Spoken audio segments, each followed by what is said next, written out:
Welcome back to the deep dive, where we, take stacks of research articles and your favorite books, and we try to extract the most important nuggets of knowledge or insight. You can kind of think of it as your shortcut to being well informed about the things you care about. And today we're tackling Lie for a Million Yeah. by Janet Daly. That feeling when you're holding on to something precious for dear life, but everyone around you seems to want a piece of it. That's Leela's world in this book. It's fascinating how Daly sets this high stakes drama against the backdrop of competitive horse riding, Yeah. a world that's already full of its own unique pressures and challenges. Okay, so our listener is diving into a world of million-dollar stakes at the Culhane Ranch, where Leela, the widow of wealthy rancher Frank Culhane, is fighting tooth and nail to keep her late husband's legacy alive. And it's not just about the money or even the ranch itself. There's a hmm deeper emotional connection tied to this land and to Leela's prize stallion, 1 in a million. Yeah. He represents something more than just a competition horse, a symbol of her love for Frank and everything they built together. But of course, nothing is ever simple, especially when there's a surprise pregnancy, an FBI investigation, and a whole cast of characters circling Leela, each with their own motives and secrets. And let's not forget Roper McKenna, Oh, yeah. the horse trainer who's caught between his feelings for Leela and his own ambitions in the Run for a Million competition. He's offered a champion horse named Fire Dance by Chet Barr, which could be his ticket to the top. Exactly. It's a classic dilemma, loyalty versus ambition, and Roper's decision will have a ripple effect on everyone around him. But this book isn't just about the fight for the ranch or the thrill of the competition. Right. It also delves into some darker themes, like addiction through Rowdy McKenna Roper's brother. What's interesting here is how Daly uses Rowdy's struggle to highlight the often overlooked challenges faced by rural communities. Yeah. The pressures of poverty, the lack of opportunities, and the way those things can trap people in cycles of despair. It adds a layer of complexity to the story because you can see how these external factors contribute to Rowdy's choices and how they impact his relationship with his family, particularly his mother, Rachel. Rachel represents that steadfast, unwavering love that we often see in mothers, but it's also clear that she's carrying a heavy burden, Yeah. the weight of worry and disappointment for her son. And then there's Frank's former mistress, Crystal, who is pregnant with his child. Right. Her presence throws another wrench into the works, especially considering her connection to Judd Proctor, another key character who later dies in a fiery crash. This is where Daly really starts to weave a web of intrigue. The circumstances surrounding Judd's death are suspicious, and it becomes clear that there are secrets lurking beneath the surface of this seemingly idyllic ranch setting. And we can't forget Jasmine Frank's daughter from her previous marriage. She's dealing with her own family drama and this unsettling connection to Louis Divino, a figure associated with organized crime. Jasmine's storyline adds a whole new layer of danger. It suggests that there are forces at play that go beyond family disputes and horse competitions, which raises the question, what's the real cost of protecting a legacy, and how far will some people go to claim what they believe is rightfully theirs? And of course, we have Agent Sam Rafferty, the FBI agent, trying to piece together the truth behind Frank Culhane's death. His investigation is a fascinating journey into the heart of the Culhane Ranch and its secrets. He's constantly running into roadblocks and dead ends, forced to question everyone's motives. And to make things even more complicated, he finds himself drawn to Jasmine, which creates a major conflict of interest. It highlights the human element of law enforcement, the fact that even the most dedicated agents can be swayed by personal feelings and how those feelings can complicate their pursuit of justice. So we have this really intricate tapestry of love loss, ambition, and secrets all woven together against the backdrop of this stunning Texas ranch. Daly does a brilliant job of capturing the beauty and the harsh realities of this world. The vastness of the landscape, the intensity of the competition, the weight of tradition, all of it contributes to the overall atmosphere of the story. And as the story unfolds, we're constantly reminded that appearances can be deceiving, and that the truth is often buried beneath layers of lies and half-truths.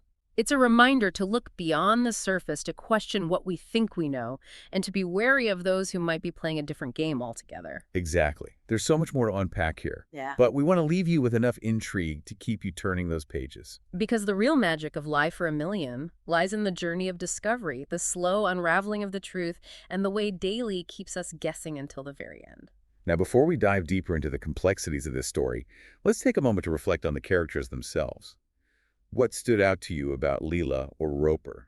What about Rowdy and his struggles? Because as we continue this deep dive, we'll be exploring the motivations and choices that drive these characters and how those choices ultimately shape their destinies. And that's where things get really interesting. One of the things that struck me about Leela was her resilience. Yeah. She's been dealt a heavy blow with Frank's death, and yet she's determined to hold on to everything he built. It's interesting, though, because her attachment to the ranch goes beyond just a financial investment. It's almost Right. like she's clinging to a part of Frank's memory. Exactly. It's about preserving his legacy and, in a way, preserving her own identity as his wife, as the Yeah. woman who stood by his side and helped him achieve his dreams. And that's where the symbolism of 1 in a million comes into play. Right. It's not just a valuable horse, it's a living embodiment of their shared history. Right. It represents everything they poured their heart and soul into. Yeah. And it's also a reminder of the deep connection between humans and animals, especially in a world like competitive horse riding. Speaking of that world, we see another side of it through Roper McKenna. He's ambitious, driven, and clearly talented, but he's also facing some tough choices. His dilemma is a fascinating one because it forces him to confront his values. What's more important to him, loyalty to Leela and the Culhane Ranch, or the chance to achieve his own dreams of success? And that's where the symbolism of fire dance comes in. Right. It represents that tempting path to glory, Yeah. the allure of fame and fortune. It's a powerful symbol because it highlights the seductive nature of ambition and the way it can sometimes lead us astray from our true purpose. It's like the two horses represent two different paths for Roper, and he's caught in the middle trying to decide which one to take. And his decision will have a ripple effect not just on his own life, but on the lives of everyone around him. This brings us to another character who's grappling with his own demons. Rowdy McKenna, Rowdy's story, is a heartbreaking one because you can see how his addiction has taken control of his life. But it's important to remember that addiction isn't a character flaw, it's a disease. And Daly does a good job of portraying the complexities of that disease, the way it can tear families apart and leave everyone feeling helpless. It's also interesting to note that Rowdy's addiction isn't just about him. It's a reflection of the larger societal issues that plague many rural communities. Exactly. The lack of access to resources, the limited opportunities for young people, the feeling of being trapped. These are all factors that contribute to the cycle of poverty and despair. And it's something that Rachel McKenna knows all too well. She's a strong woman, but you can see how Rowdy's struggles have weighed on her soul. She represents the mothers who fight tirelessly for their children even when those children seem determined to self-destruct. It's a reminder that family bonds are often tested in the face of adversity, and that love doesn't always conquer all. But speaking of family drama, we can't forget about Darren and Simone, Oh, right. Frank's son and daughter-in-law. They're Yeah. like vultures circling the ranch, waiting for their chance to swoop in and claim their inheritance. Their motives are so transparent, it's almost comical. But it also raises the question of how far people are willing to go for money and power. They represent that greed that can sometimes consume individuals and families, especially when there's a large fortune at stake. And their presence adds a layer of tension to the story, because you're never quite sure what they're going to do next. Now, shifting gears a bit, let's talk about Charlie Grisham and his game ranch. Okay. His arrival with Molly the elephant brings up some really important ethical considerations about animal welfare. It's a stark contrast to the world of competitive horse riding, where the animals are treated with care and respect, even though there's still an element of using them for human gain. What's fascinating here is how Daly uses Charlie's character to explore the different ways humans interact with the natural world. Right. There's a sense of exploitation and dominance in his approach to the animals on his ranch. It's almost like he sees them as commodities rather than living creatures with their own intrinsic value. And his presence creates this tension between those who believe animals should be protected and those who see them as resources to be exploited. It's a theme that resonates throughout the story, and it forces us to confront our own beliefs about the human-animal relationship. But it's not just about animal welfare. There's also a sense of danger surrounding Charlie. Yeah. A hint of ruthlessness that makes you wonder what else he's capable of. His character adds a layer of unpredictability to the story, because you're never quite sure what his end game is or how far he's willing to go to achieve it. And that brings us back to Agent Sam Rafferty, who's tasked with unraveling all these tangled threads of deceit and hidden agendas. His investigation is like a puzzle with missing pieces. He's constantly encountering roadblocks and red herrings, trying to discern the truth from a sea of lies. What makes his character so compelling is that he's not just a detached observer. He's emotionally invested in the case, and his feelings for Jasmine make it even more difficult for him to remain objective. It's a reminder that even the most dedicated law enforcement professionals are human, and that personal biases can sometimes cloud their judgment. And it raises the question of whether justice can truly be served when the lines between personal and professional become blurred. As we delve deeper into Lie for a Million, we see how all these different storylines intersect and collide, creating a complex tapestry of love loss, betrayal, and redemption. Daly masterfully weaves together these different threads, keeping us engaged and guessing until the very end. It's a story that challenges our perceptions of right and wrong, forces us to confront our own values, and reminds us that the truth is often far more complicated than it appears. One of the things that strikes me about Daly's writing is her ability to create characters who are both flawed and relatable. You find yourself sympathizing with them even when they're making questionable choices. Exactly. Because she understands the human condition, the way our past experiences shape our present, the way we're all capable of both good and bad. And that's what makes Lie for a Million such a powerful and thought-provoking read. It's a story about the choices we make, the consequences of those choices, and the enduring power of hope and forgiveness. As you continue your deep dive into this captivating tale, remember to pay attention to the subtle details, the recurring themes, and the way Daly uses symbolism to enhance the emotional impact of the story. Because it's those details, those hidden layers of meaning, that truly elevate this book from a simple romance novel to a profound exploration of the human heart. So as we wrap up our deep dive into Lie for a Million, what are some of the key takeaways that you hope our listener walks away with? Well, I think one of the most important things is to pay attention to the setting. The Culhane Ranch isn't just a backdrop for the story. It's almost like a character itself. I agree. Daly's descriptions are so vivid you can practically feel the Texas sun on your skin and smell the dust kicked up by the horses. Exactly. It's that immersive quality that really draws you into the world of the story and makes you feel like you're right there alongside the characters. And the contrast between the beauty of the landscape and the darkness of the secrets that lurk beneath the surface adds a layer of tension that keeps you on the edge of your seat.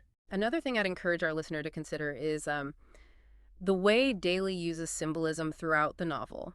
The horses in particular are incredibly symbolic. Yeah, we touched on that earlier with One in a Million representing Lila's connection to Frank and Fire Dance representing Roper's ambition. Right. But there are other instances of symbolism too. Like the recurring motif of fire, which can be seen as a symbol of both passion and destruction. Oh, yeah. Or the way the ranch itself represents both a legacy to be preserved and a burden to be carried. Right. These symbols add depth and complexity to the story, inviting the reader to look beyond the surface and delve into the deeper meanings behind the events and characters. And speaking of characters, I think one of those fascinating things about Lie for a Million is the way Daly explores the complexities of human relationships. Absolutely.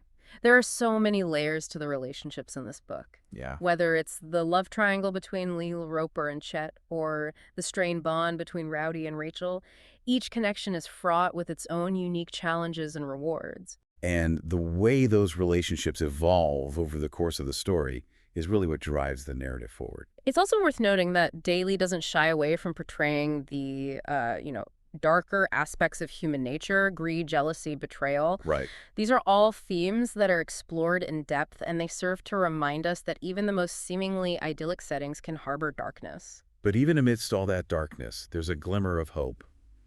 The characters in Lie for a Million may be flawed, but they're also capable of great love, compassion, and forgiveness. And that's ultimately what makes this story so compelling.